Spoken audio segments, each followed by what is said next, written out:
नमस्कार पिले माने आज आमर विषयटी हेउची स्वाधीनतर ओडिशार विकास। एही विषय रे आमे पढ़िबा कृषिर विकास, शिल्पर विकास, भित्तिभूमिर विकास। ताहले चलो प्रथमे आरंभ करिबा कृषिर विकास। ओडिशार तत्कालीन मुख्यमंत्री हरेकृष्ण महताब यथाशीघ्र जमीदारी प्रथा उच्छेद करिबार सूचना प्रदान करथिले ओ ओडिशा विधानसभा रे तत्संक्रांतीय एक विधेयक आगत करथिले। परे षष्ठ दशक रे जमीदारी उच्छेद आईन कार्यकारी हेला। 1955 मसीहारू भूदान आंदोलन रे संगृहीत जमी चाषी मानक मध्यरे बांटी दियागला। आदिवासी कृषक मानकर जमी जेपरी अण आदिवासी माने नेई न जांती सेथिपई मध्य व्यवस्था हैला। भाग चाषी मानकर स्वार्थर सुरक्षा करागला। भूदान आंदोलनर मुख्य पुरोधा थिले आचार्य विनोबा भावे। तांकर मूल नाम थिला विनायक नरहरि भावे। 1948 मसीहारे गोती श्रमिक प्रथा उच्छेद करागला। 1976 मसीहारे गोती प्रथा उच्छेद आईन बलरे गोती प्रथा संपूर्ण भावे उठाई दियागला।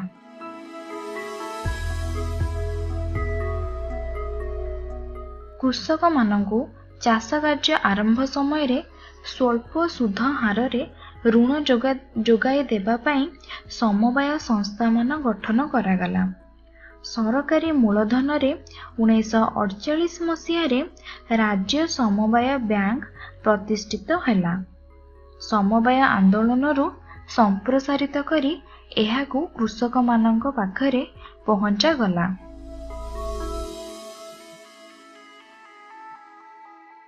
जलसेचन और बन्या नियंत्रण पई ओडिशा रे सर्वबृहत बहुमुखी योजना थिला हीराकुद नदीबंध योजना। एही योजनार तीनोटी मुख्य उद्देश्य थिला। सेगुड़िक हैला महानदी त्रिकोणभूमि अंचल रे बन्या नियंत्रण करिबा, संबलपुर और बलांगीर जिल्ला रे जलसेचनर व्यवस्था करिबा और जल विद्युत शक्ति उत्पादन करिबा। हीराकुद जल भंडार रे माछ चाष करिबा थिला अन्य एक उद्देश्य।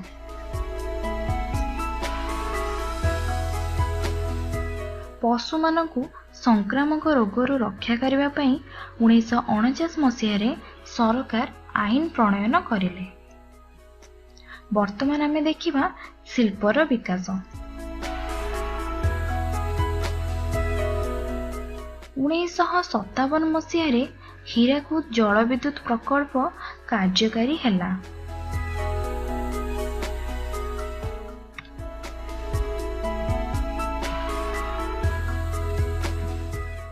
शक्ति जोगाण पई चौद्वार और बरहमपुर रे दुईटी छोट छोट तापज विद्युत केंद्र प्रतिष्ठा करागला।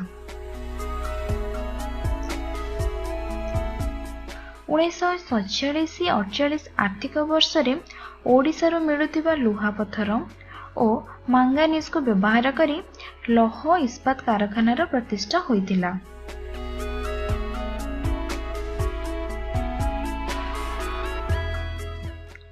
उन्नीस 1975 मसीह पारादीप को रेल लाइन द्वारा संयुक्त करागला।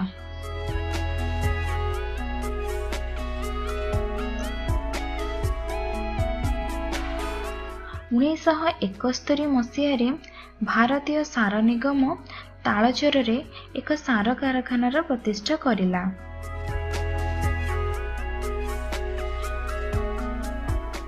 पारादीप ठारे एक सार कारखाना 1981 रे पारादीप फॉस्फेट लिमिटेड नाम रे आत्मप्रकाश कला।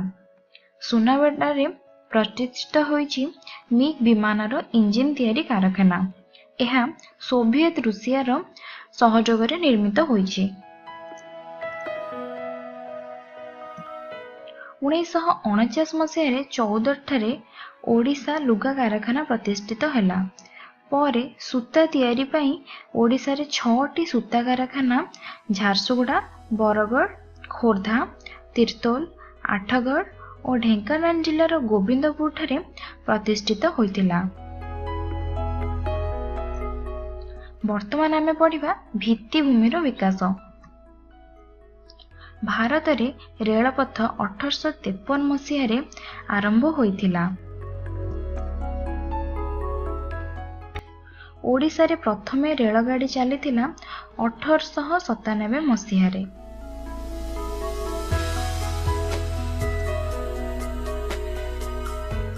ଉଣେଇଶହ 96 ମସିହା ଅଗଷ୍ଟ 7 ତାରିଖରେ ପୂର୍ବତଟ ରେଳପଥର ଶୁଭ ଦେଇଥିଲେ ପ୍ରଧାନମନ୍ତ୍ରୀ ଦେବଗୌଡ଼ା।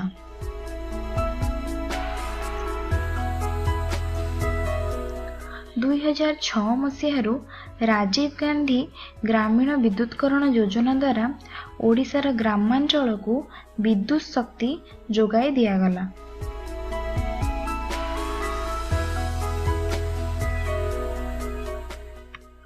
କୁଟୀର ଜ୍ୟୋତି ଯୋଜନା ମଧ୍ୟ ଓଡ଼ିଶାବାସୀଙ୍କ ପାଇଁ ବେଶ ସହାୟକ ହୋଇଛି।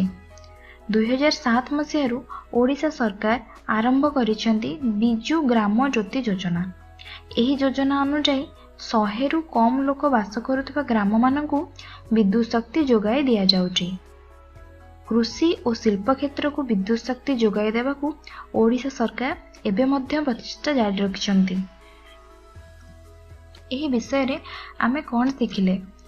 ଭୂଦାନ ଆନ୍ଦୋଳନର ପୁରୋଧା ଥିଲେ ଆଚାର୍ଯ୍ୟ ବିନୋବା ଭାବେ। ଓଡ଼ିଶାରେ ପ୍ରଥମେ ରେଳଗାଡ଼ି 1897 ମସିହାରେ ଚାଲିଥିଲା। ପରବର୍ତ୍ତୀ ଅଧ୍ୟାୟରେ ଆମେ ପଢ଼ିବା ଖଣିଜ ସମ୍ବଳ। ଆଶା କରୁଛି ତୁମମାନଙ୍କୁ ଏହି ଭିଡ଼ିଓଟି ଭଲ ଲାଗିଥିବ।